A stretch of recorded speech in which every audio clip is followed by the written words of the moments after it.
Today we're continuing with angel numbers, and in this video I'm going to give you an in-depth read on the classic 1111. I printed this out twice because for those of you who hung around for the last video, you would have seen how I actually do this, and I'll break it down a little bit here, although I'll do it very quickly for those of you who already know. But basically, this is a form of geometry, believe it or not.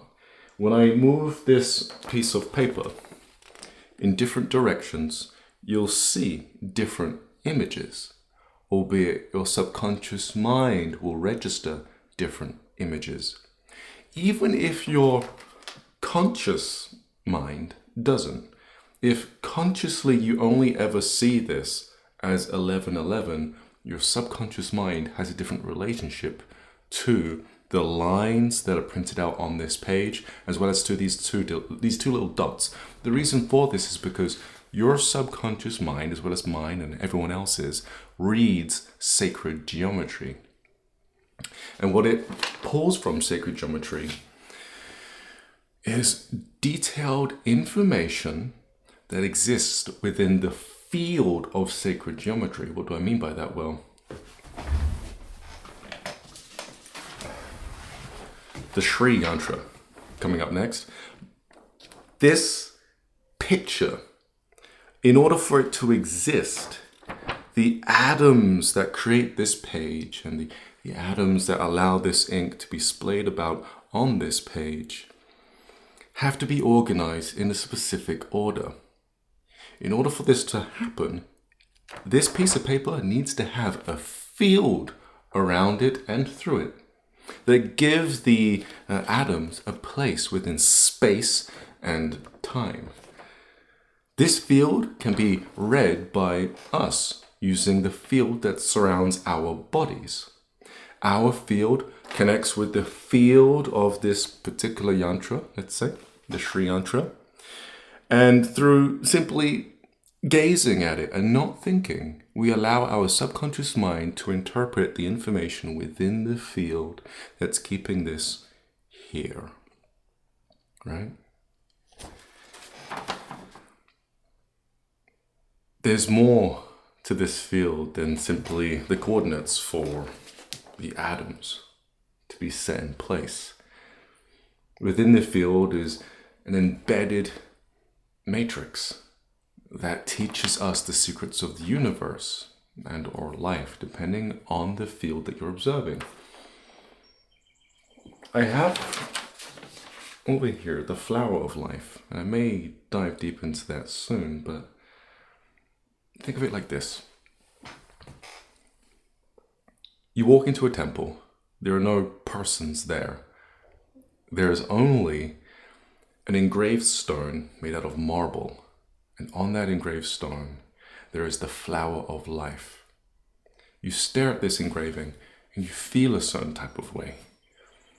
You feel alive, happy, as if you have the entire stretch of time ahead of you and you can be placed anywhere on it, doing whatever you like. You have your whole life ahead of you. Yantras, they give us this information by way of an intuitive knowing, an intuitive feeling. So, 1111, I printed this out in two different fonts to make a specific point. And I'll get to that point later, but let's first start off with the one that you'll probably see on your iPhone. This very simple, I think they call it Calibri body font. 1111, what happens when a person whips out their phone and they see this? Well, usually you're thinking about something that you've always wanted to do, but you've never felt quite like you could do it. And it'll often be in the mind somewhere, in the subtle bodies of the mental body, for example. Then all of a sudden you gaze across to your oven, or you look at your watch, and there it is, 1111. What does it mean? When you look at this number, the first thing you should feel, if you're not thinking or have any associative bias towards this number already, is the feeling of opportunity. Let me break this down. As you gaze at this number, what you should feel, and I can feel it just holding it in my hands, it's coming into the body very strongly. As I stare at this, these ones no longer become ones. They become doors. Stay with me here. Stare at it and try to perceive what I perceive. Try to see what I see. This becomes a door. It's no longer two-dimensional, but third-dimensional. Almost like a door that can, a page that can be turned like this. Yeah. Next to it, another door. You have this space, I'll get into in a second, but then you have another door and another door. Your mind might suddenly perceive 4 doors and a space between each, a gate. Something that's quite inviting that wants you to walk through all of them.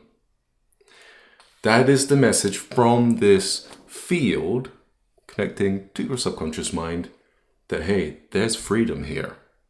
There's opportunity to walk through these gates, these doors, and experience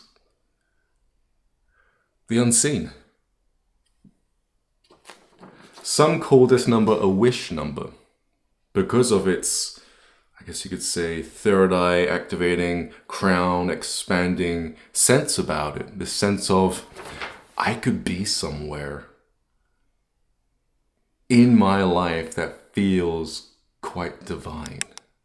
Whether that's you with a family, whether that's you living in the house of your dreams or the location of your dreams. It's an experience that once you're in it feels extremely surreal. And I remember this actually, the first time I ended up on a beach, I wanted to travel. And I set my wallpaper on my laptop as a beach, a purple beach. And I remember staring at that thing every single day, wondering if I was ever gonna set my actual eyes upon this beach. And I'm working a 9-to-5 job and long story short, I managed to pull it off and I find myself standing on the beach in the Bahamas. I'll show you a picture of this exact beach. And I'm looking at it and I see 1111. It feels surreal. It feels weird because no longer is this scene imaginary. It's out in front of me. And I said to Renoir at the time, I said to him, this is freaking weird because it feels like my imagination is outside of my head. When I try to think inside my head, it's just blank. The feeling of surrealism, it feels like you're in a lucid dream. It's divine. It's the space that you can enter into if you go into these doors. Whatever you see on your side, on, the other side of these doors, is what's meant for you. But here's the interesting thing. See these 2 dots here? Your eyes might want to focus here.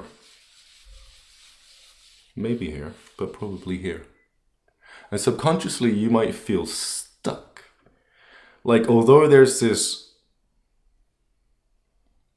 divine opportunity right here, you feel like you can't get anywhere near it, as if there's a concrete wall, a 6-foot concrete wall in between you and this. This shows up in our lives quite consistently. Whenever we're working, whenever we're in a location or a situation we don't want to be in, and we see 1111, it's the feeling that we carry that makes us feel like we'll never get our dreams fulfilled. We'll never experience our dreams. It's the stories that get in the way between where you are and the beach. No matter how long the story, no matter how heavy a story, the emotional weight there that's keeping you stuck, pinned, immobilized, that's what these represent. And it's funny, the first time I looked at this and I read it thoroughly, it almost felt like a practical joke, a universal joke. That although there is this number that's saying that you can achieve your dreams, your wildest dreams, at the same time, it's impossible. And that's represented by these 2 dots here. Now, it doesn't mean that it is impossible, but that's the feeling that you might get if you start reading this number, 1111. And honestly, I think it's just tied to the fact that us humans, us creatures, you know, we walk through life feeling like our dreams are impossible. And I think that's just reflected in this number, okay? But again, it doesn't mean that you can't achieve the unseen. You just got to walk through the gates. Now, before I show you this version and tell you a little bit more about that, check this out. If you keep looking, your perception might play a trick on you. It might suddenly turn this number like this, even when you're looking at it like this. And your brain might interpret it as stairs. Same thing. Same thing, different story. If you mentioned the last video, I talked about how these tell a story. Check this out. You walk up the stairs, getting closer to you. Oh, wait a minute. There's a step missing. You get scared. You're hesitant. You feel stuck. And you no longer keep going up. You can't even see the other stair. You might never get to where you want to be, right? And so this is also representative of the meaning in its entirety. Only this time now, it's reflecting a deeper knowledge about you, which is your level of hesitancy when it comes to making your dreams come true. I'm telling you, this is a deep number. And when you read numerology like this, through its field, you get everything. It's amazing. Now, of course, you could always just jump up over that and then you'll be fine. Right as rain. But it looks impossible from this perspective, as dreams often do. Now, different fonts. Looking like New Times Roman here. Pretty much the same thing, but this is where it gets bizarre. Last time, what made you feel stuck, or at least how this number communicated across to you, the feeling of feeling stuck, is through this square. Sharp edges, it's solid, it's grounding. Stuck, right?